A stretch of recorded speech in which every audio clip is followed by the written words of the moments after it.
आज आश्रम में बड़ी चहल पहल थी। कौशल्या जी और हिरेन भाई दौड़ दौड़ कर सारी तैयारियां करवा रहे थे। वैसे ये आयोजन पहली बार नहीं हो रहा था इनके यहाँ। अक्सर ही कुछ दयालु और भावुक लोग अपने बच्चों का जन्मदिन मनाने आते आश्रम में। बच्चों में खिलौने, मिठाइयाँ, चॉकलेट बांट जाते, साथ ही आर्थिक मदद भी कर जाते आश्रम की। कौशल्या जी, बच्चे इन्हें यशोदा जीजी भी कहते। काम यशोदा बाला ही था उनका। बरसों संतान सुख से वंचित रहने पर अपनी इस पुश्तैनी जमीन पर यह अनाथ आश्रम खोल लिया था उन्होंने। बच्चों के दुख के आगे अपना दुख कम लगता उन्हें। तभी हॉर्न बजा। आश्रम के सभी कर्मचारी बच्चे गेट के पास स्वागत के लिए खड़े हो गए। सभी बच्चों ने नए कपड़े पहन रखे थे। फिर शुरू हुआ जश्न। केक, गुब्बारे, चॉकलेट, मिठाइयाँ, खिलौना और गाना बजाना। बच्चों ने खूब मस्ती की और उस बच्चे को जिसका जन्मदिन था उसे ढेर सारी बधाइयाँ भी दी। आश्रम की परंपरा अनुसार एक गिफ्ट भी बच्चों के द्वारा दिलवाया गया। पार्टी खत्म हुई। सब अपने अपने कमरे में सोने चले गए। कौशल्या जी और हिरेन भाई भी काम काज निपटा कर बच्चों के सर पर हाथ फेर कर सोने चले गए। कौशल्या जी को सारे बच्चे उदास से दिखे।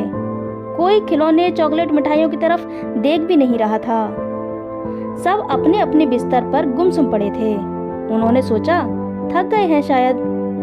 लेकिन रात को बच्चों की खुसर-पुसर सुनकर कौशल्या जी की नींद खुल गई।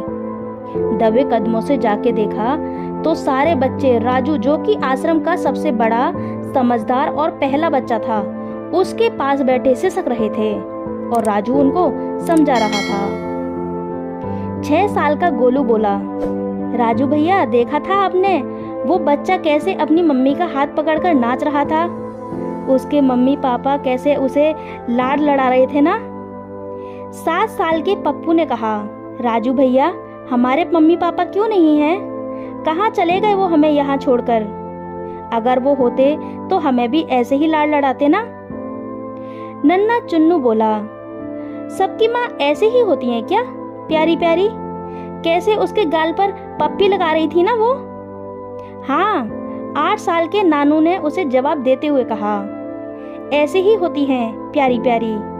चुन्नू ने उसे धौल जमाते हुए कहा, जा जा, तुझे बड़ा पता है, जैसे तूने तेरी माँ को देखा है।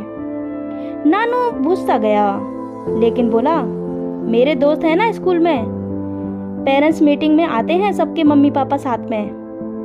एक बार मैंने उससे पूछा था, तब उसने बताया कि माँ बहुत प्यार करती है, हाथ से खाना खिलाती है, नहलाती है, अपने से चिपका कर सुलाती है। सब बच्चे उसकी बात ऐसे सुन रहे थे जैसे नानू के दोस्त की जगह वो खुद अपने मम्मी पापा के साथ हो। ये देख कौशल्या जी की रुलाई फूट पड़ी। मुंह में पल्लू दबाकर वो वहां से चली गई। तभी अर्जुन बोला, हाँ राजू भैया, एक दिन अपने आश्रम के पीछे रहने वाली आंटी और उसके बच्चे को भी देखा था मैंने साथ में खेलते हुए। एक दिन झांक झांक कर मैंने उनका घर भी देख लिया था। घर ऐसा ही होता होगा ना? राजू चुप था। क्या बोलता, कैसे समझाता, जब वो आज तक अपने आप को नहीं समझा पाया। 15 साल पहले इसी चौखट पर कोई छोड़ गया था उसे। क्यों नहीं जानता। तब से यही घर, यही माँ बाप। उसके बाद कितने ही बच्चे आए, कोई झाड़ियों में मिला, कोई नाली में, कुछ के माँ बाप किसी दुर्घटना में खत्म हो गए। हर एक की कहानी अलग, लेकिन सबका साझा दुख, माँ की याद, जो हर दिन झुलसा जाती है।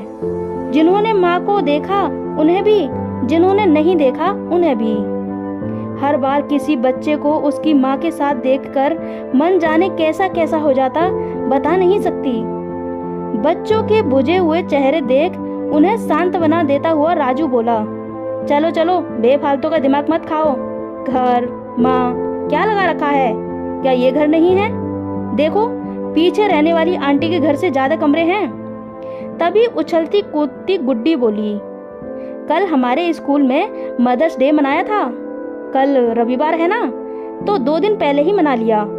खूब मजा आया। राजू के दिमाग में कुछ कौंधा। वह उछलते हुए बोला, हम भी मदर्स डे मनाएंगे। सब बच्चे एक साथ बोले, लेकिन हमारी माँ तो है ही नहीं। राजू बोला, क्यों? यशोदा जीजी नहीं है हमारी माँ? क्यों चुन्नू? सबसे छुपाकर तेरे लिए मलाई कौन रखता है? क्यों गुड्डी? तेरे बीमार होने पर रात रात भर तेरे सिरहाने कौन बैठता है? चोट लगने पर कौन माथा सहलाता है? कौन मन पसंद की चीजें बारी बारी से बनाता है? रूठने पर कौन मनाता है? रात को कहानी लोरी कौन सुनाता है? पढ़ाई में मदद कौन करता है? घुमाने कौन ले जाता है? बोलो बोलो, माँ भी तो यही सब करती है। सब बच्चे खुशी से बोले, यशोदा जीजी और हिरेन दादा। हाँ, और कौन? हाँ हाँ राजू भैया, हमारे भी मम्मी पापा हैं, हमारी भी माँ है। अचानक सबके चेहरे चमक उठे। उनके आश्रम में कृष्ण जन्मदिन ही मनता था और कृष्ण लीला होती थी। इस बार बच्चों ने सोच लिया कि कल को वो यशोदा माँ को मदर्स डे विश करेंगे। राजू ने हंसते हुए कहा, सुबह जल्दी उठ जाना। सुबह की उत्सुकता में बच्चे अपना दर्द भूल मीठी नींद सो गए। यशोदा जी का रो रो कर बुरा हाल था।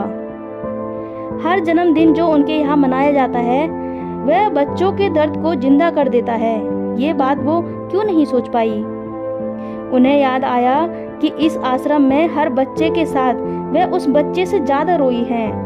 बच्चों की तड़प, उनकी असहायता, उनकी आंखों में अपने को तलाशती बेचैनी, बच्चों का गुमसुम उदास सहमा सा चुप चुप चेहरा, तकलीफ को बयां ना कर पाने की मजबूरी में उनका बिलखना देख उनका हृदय चित्कार उठता।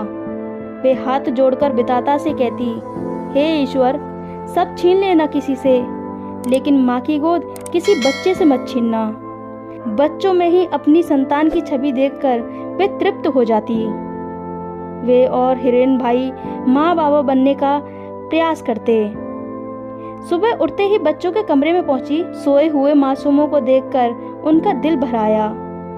तभी बाहर से आश्रम की सहयोगिनी ने आकर बताया कि कोई समाज सेवी संस्था का फोन है, आश्रम में मदर्स डे मनाना चाह रही हैं। सुनकर उनका मुंह विकृत हो गया।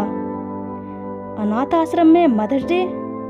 उठकर बाहर आई और कहा, क्षमा कीजिएगा, आपका उत्सव मेरे बच्चों को दुखी कर देगा।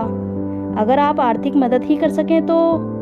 फोन रख दिया और वे ऑफिस की तरफ चली गईं, जहां हिरेन भाई को उन्होंने रात वाली बात बताकर जन्मदिन मनाना बंद करने का नोटिस निकालने को कहा।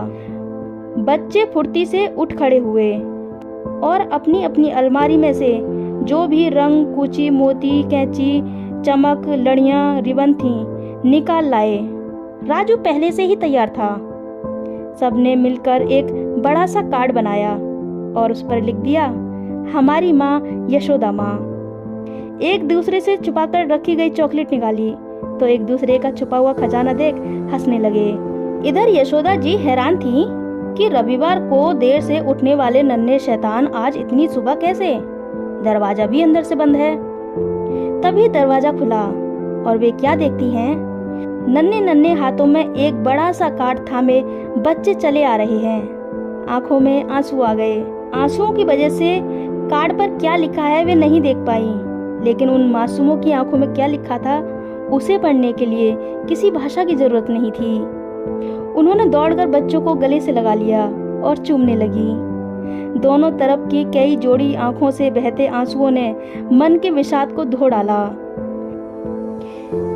फ्रेंड्स, आपको ये वीडियो कैसी लगी हमें कमेंट करके ज़रूर बताएं, और अगर वीडियो अच्छी लगी हो तो आगे लाइक करिएगा, शेयर करिएगा ज़्यादा से ज़्यादा लोगों तक, और हमारे चैनल को सब्सक्राइब कीजिएगा।